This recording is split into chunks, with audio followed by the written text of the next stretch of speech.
Good afternoon, everyone, and I want to welcome you to the press gallery. And I'm joined today by Dan Demers, who's the Director of Public Issues for the Canadian Cancer Society, and Dr. Ian Landells, who's President of the Canadian Dermatology Association and Director of the Landells Clinic of Cosmetic Dermatology.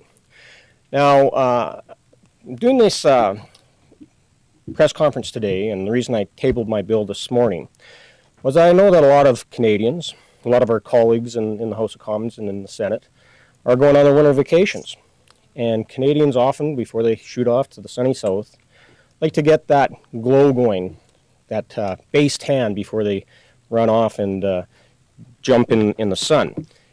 And I want to make sure that Canadians are aware of the health risks in using tanning beds and going to tanning salons.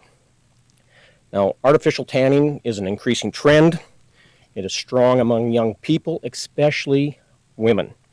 The majority of users right now of tanning salons are women between the ages of 16 and 29.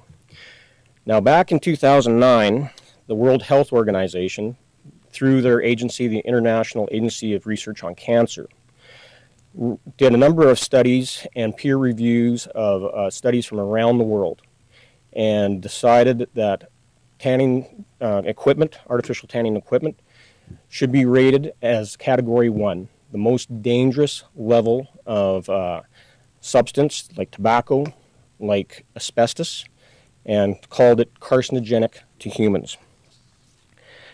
So they're saying that the research, especially on melanoma, at the time was sufficient and compelling, and they said that young people, especially those under the age of 30, who had received burns from tanning salons, had been repeat users, saw the risk factor of getting melanoma skin cancer by 75%.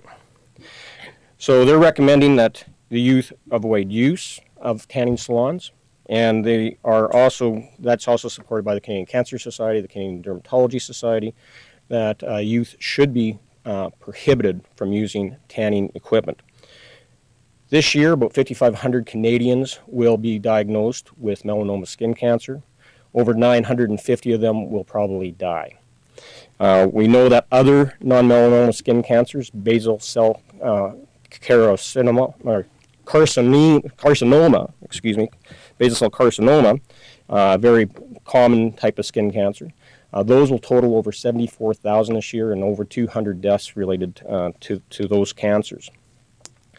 And just yesterday it was published that the Yale School of Public Health found that young people who used tanning beds had a 69% increase of suffering from basal cell carcinoma. So the organizations that are with me support the need for stronger labeling on tanning equipment. They support the need to have a prohibition of youth in tanning beds. We already see that happening in California, in Scotland, France, Germany. 5 Australian states have banned youth from using tanning equipment. New Brunswick and Saskatchewan have both now placed bans. The city of Victoria has placed bans in for people under 18, and Nova Scotia has a ban in place for people under the age of 19. Skin cancer is the most common cancer we have. Our skin is our biggest organ in our bodies, and since 1990, the number of skin cancer cases in Canada has been increased by 2/3. So in last Parliament, I actually did bring forward a bill, C-497, which just dealt with the labeling issue. But since that time, I've consulted with the government, with the department, with officials, with industry, and with health organizations, and decided that we needed to take one more step. And this morning, I tabled Bill C-386, called the Tanning Equipment Prohibition and Warning of Cancer Risks Act. So the first part of it is that we are dealing with labels. So labels on the equipment are going to be much more pronounced, warning that tanning equipment can cause cancer and that it's prohibited for use for people under the ages of 18.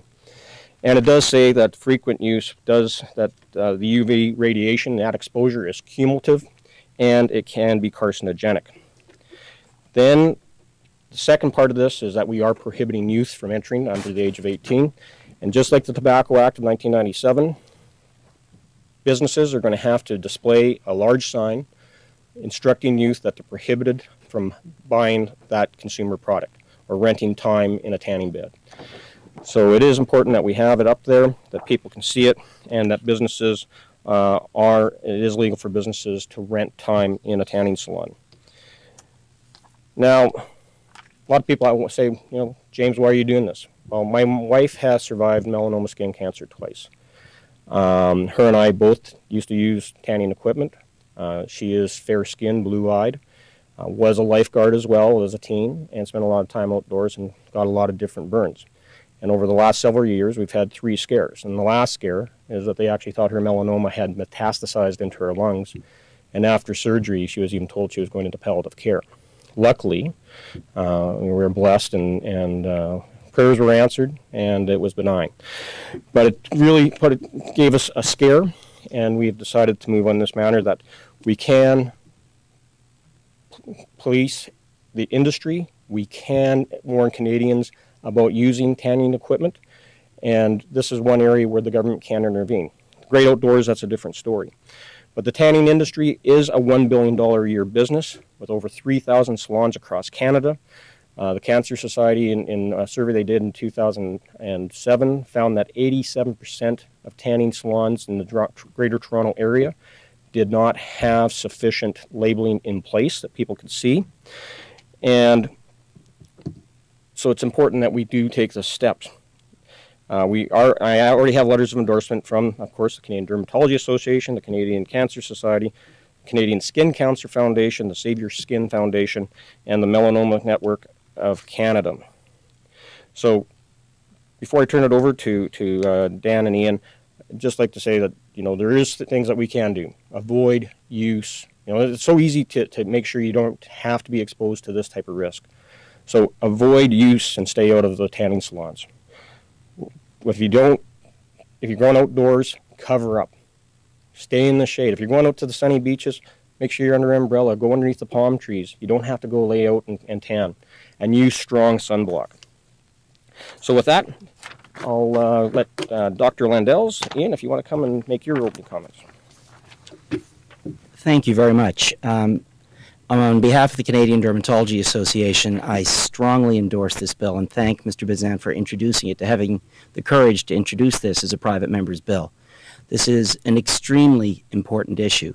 Indoor tanning devices are carcinogenic. It's that simple.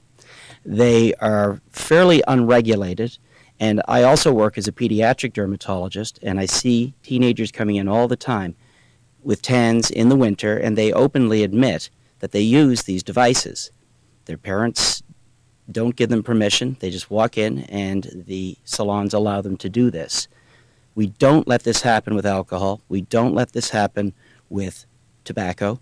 And in my mind, and I believe you would all agree, that having a carcinogenic entity out there that our children use is not a good idea. Tanning beds, indoor tanning devices are the cigarette of today, and I think we need to regulate them in a similar fashion.